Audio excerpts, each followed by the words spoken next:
Kagulat World. Buong mundo ginulat ng Phil-Canadian tennis sensation na si Leylah Ani Fernandez. Ang half-Filipino star ay muling nagliyab sa Japan matapos niya makapasok sa finals ng WTA Japan Open sa Osaka, isang prestihiyosong event na ngayon ay pinapanood ng buong Asia. Dugo ng Pinoy, puso ng mandirigma, yan ang dalang lakas ni Leylah sa bawat palo, sa bawat sigaw ng "Come on!" habang tinatapos ang mga kalaban sa court. Galing sa isang matinding semifinals, pinatumba ni Leylah si Sorana Cirstea sa isang marathon match na umabot ng 3 set. Hindi lang galing at bilis ang pinakita niya, kundi resilience, isang ugaling madalas ipagmalaki ng mga Pilipino. Sa kabilang side, ang makakaharap niya sa finals ay ang 18-year-old na Czech rising star Tereza Valentova, ang parehong manlalaro na nagpatalsik sa ating pambato na si Alexandra "Alex" Ala sa unang round ng torneo. Ito ang dahilan kung bakit personal ang laban na to para sa mga Pinoy fans. Si Leylah, na may dugong Pilipina mula sa kanyang ina na tubong Cavite, ay parang torchbearer ngayon ng Southeast Asian pride sa global tennis stage. Habang si Alex Ala ay patuloy na umaakyat sa ranking at naghahasa ng karanasan sa WTA Tour, si Leylah naman ang nagpapakita kung hanggang saan pwedeng umabot ang isang Pinay sa rurok na mundo ng tennis. Simula pa lang ng kanyang karera, dala-dala na ni Leylah ang Pinoy values, humility, disiplina, at never say die spirit. Matatandaan na noong 2021 US Open, kinulat niya rin ang buong mundo matapos umabot sa finals laban kay Emma Raducanu. At ngayon, 4 na taon matapos iyon, nandito siya ulit, ipinapakita na hindi lang ito swerte, kundi bunga ng determinasyon at pusong Pinoy. Sa finals laban kay Valentova, ang tanong, may babalik pa ni Leylah ang titulo sa dugong Pilipino? Sa kabila ng husay ng batang Czech, malinaw ang bentahe ni Fernandez, experience, composure, at ang lakas ng paniniwalang dala ng kanyang heritage.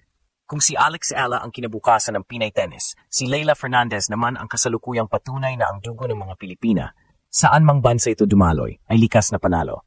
Hindi na bago sa kanya ang headline na, ginulat ang mundo. Pero ngayong taon, Phil-Canadian Leylah Ani Fernandez ay muling nagpasabog ng eksena sa WTA Japan Open, kung saan siya ay pumasok sa finals, matapos talunin ng isa sa pinakamahuhusay na veterana sa tour, si Sorana Cirstea ng Romania. Ngunit higit pa sa isang panalo, ito ay simbolo ng Pinoy spirit na patuloy na lumalaban sa pandaigdigang entablado.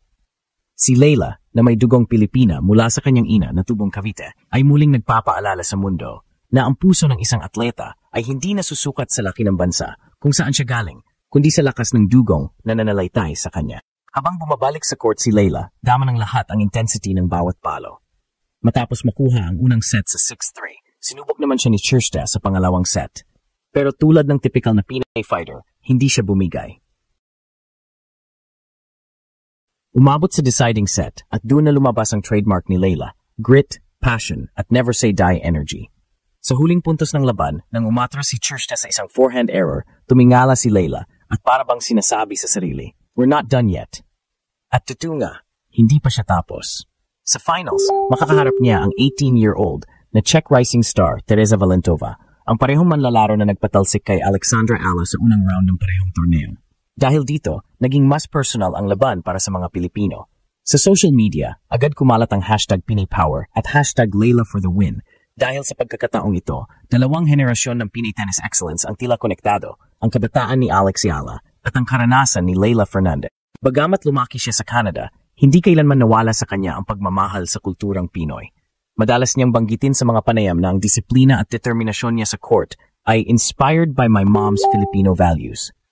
Sa bawat laban, dala niya ang kwento ng mga Pilipinong hindi sumusuko kahit gaano kahirap. Ngayon, nasa unahan siya ng laban sa Japan Open Finals, isang yugto kung saan muling sinusubok ang tibay ng kanyang puso. Sa kabila ng pressure, Leylah remains calm, smiling between points, focused yet fearless. At sa bawat tagpo ng laban, ramdam ng buong mundo, hindi lang siya naglalaro para sa sarili, kundi para sa bawat Pinay na nangangarap marinig ang kanilang pangalan sa tennis courts ng Tokyo, Melbourne o New York. Kung tutuusin, hindi lang ito simpleng kuwento ng panalo sa Japan Open. Ito ay kuwento ng dalawang dugong Pinay, sina Leylah Fernandez at Alexandra Ala.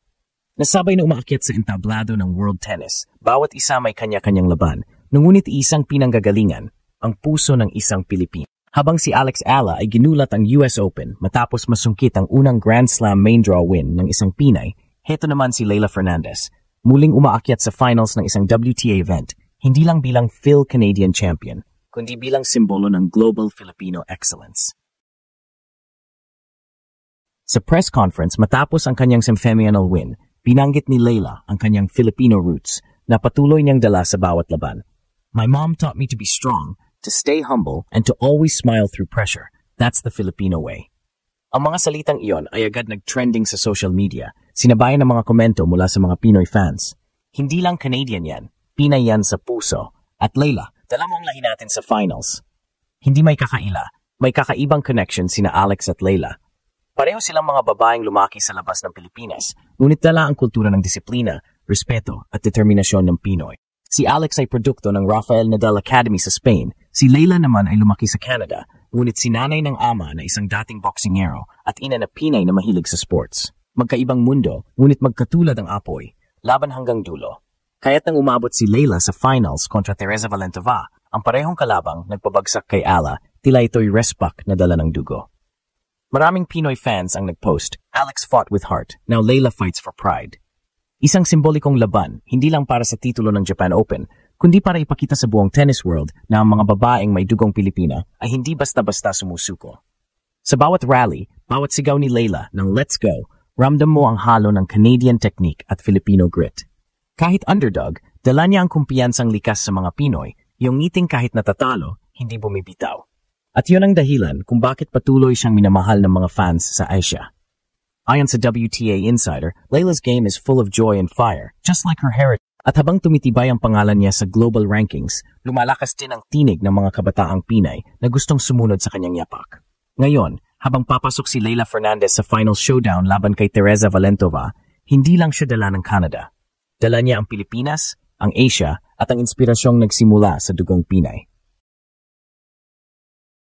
Sa bawat palo ni Leylah Fernandez sa Japan Open Finals, ramdam ng buong mundo ang Pinay pride na dumadaloy sa kanyang dugo. Hindi lang ito laban para sa isang titulo, ito ay laban ng identity.